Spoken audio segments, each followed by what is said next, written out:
નમસ્કાર ખેડૂત મિત્રો, આજે આપણે આ વિડીયોની અંદર વાત કરીશું તુવેરના પાક વિશે. તો ઘણા ખેડૂત મિત્રોની કોમેન્ટ હોય છે કે આપણે કઈ સમયે આપણે વાવેતર કરવી અને જેથી કરી ઉત્પાદન સારું મળે. તો ખેડૂત મિત્રો આમ ગણો ને તો તુવેર 3 તબક્કામાં વાવી શકાય છે. એટલે કે આપણે અર્લી એટલે કે બધા કરતા વહેલી વાવણી કરાય અને સમયસરની વાવણી અને લેટ વાવણી. તો એમાં કેટલો ડિફરન્સ પડે છે એ પણ ખ્યાલ આવે કે વહેલી વાવણી કરવામાં શું ફાયદો થાય છે અને સમયસર વાવણી કરવામાં શું ફાયદો રહે છે અને લેટ કરવામાં શું નુકસાન જાય છે અને કઈ કઈ બાબતની કાળજી રાખવી જોઈએ. તો આપણે આજે આ વિડીયોની અંદર ખાસ આપણે તુવેરના પાક વિશેની માહિતી લેશું.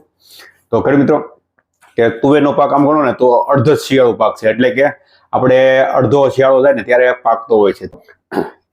તો ખેડૂત મિત્રો આપણે આમ ગણો તો 3 તબક્કામાં આપણે વાવણી કરતા હોય છે દરેક ખેડૂતો. તો પહેલો તબક્કો એ છે ખેડૂત મિત્રો કે વહેલું વાવેતર. તો વહેલું વાવેતર ખેડૂત મિત્રો ક્યારે કરવું અને કેટલાની જાળિયા કરવું. તો ખેડૂત મિત્રો આપણે કે 1 જૂન મહિનો એટલે આપણે વાવણી છે ત્યારે અથવા કોઈ વ્યક્તિ ઓરવીન પણ વાવેતર કરતા હોય છે. તો એના હું પાકવાના દિવસો બધું હું તમને કહેશ, જેથી કરી અને તમને ખ્યાલ આવે વહેલું વાવેતર કરવી તો કેટલા દિવસે પાકે, મોડું વાવેતર કરવી તો કેટલા દિવસે પાકે. તો તુવેરમાં ખેડૂત મિત્રો ખાસ કે 1 જૂનથી 20 જૂન સુધીમાં તમે જો કોઈ વાવેતર કરેલું હોય તો તમારે એમાં બીજ દર રાખવાનું હોય છે 800 ગ્રામથી 1 કિલો. અને એમાં તમે જાળી કયો એટલે કે 2 સાસ વૈસેની જગ્યા કયો કેટલી રાખવાની હોય તો ખેડૂત મિત્રો 72 થી લઈ અને 80 ની જાળીએ વાવેતર કરવું જોઈએ.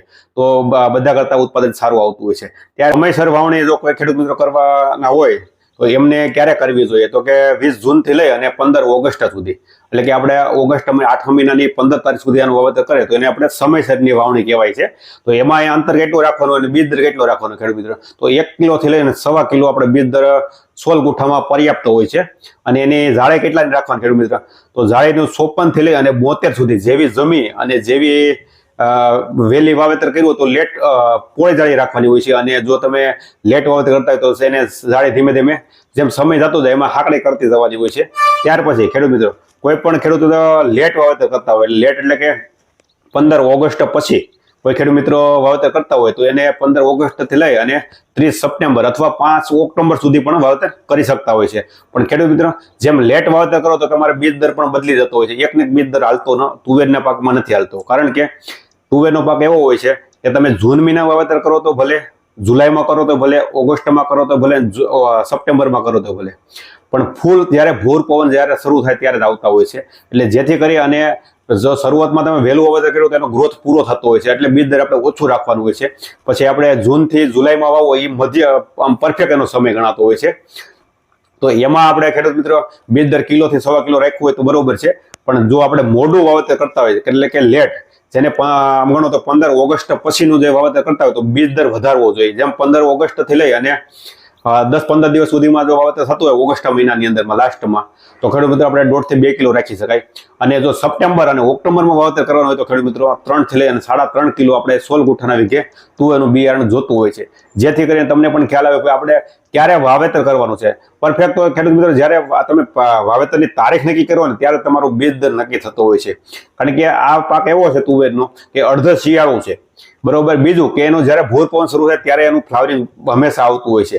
અને જો તમે લેટ વાવેતર કર્યું હોય અને ભૂર પવન જો વહેલો શરૂ થઈ જાય તો ફ્લાવરિંગ વહેલું સારું સ્ટાર્ટ થઈ જતું હોય. જેથી કરીને એનું ગ્રોથ થશે જે એટલે કે છોડને જે હાઇટ થવાનો જે સમય મળવો જોઈએ એ સમય ન મળે તો હાઇટ એટલી બધી ન થતી હોય. એટલે કે લેટ વાવેતરમાં તો આપણે એની જગ્યાએ બીજ દર વધારવો જોઈએ. બીજું કે એની જાળી શું રાખવી જોઈએ આપણે લેટ વાવતા હોય તો ખેડૂત તમે જો ઓગસ્ટની અંદર તમે વાવેતર કરતા હોય તો 30 થી 32 ની જાળી રાખી શકો.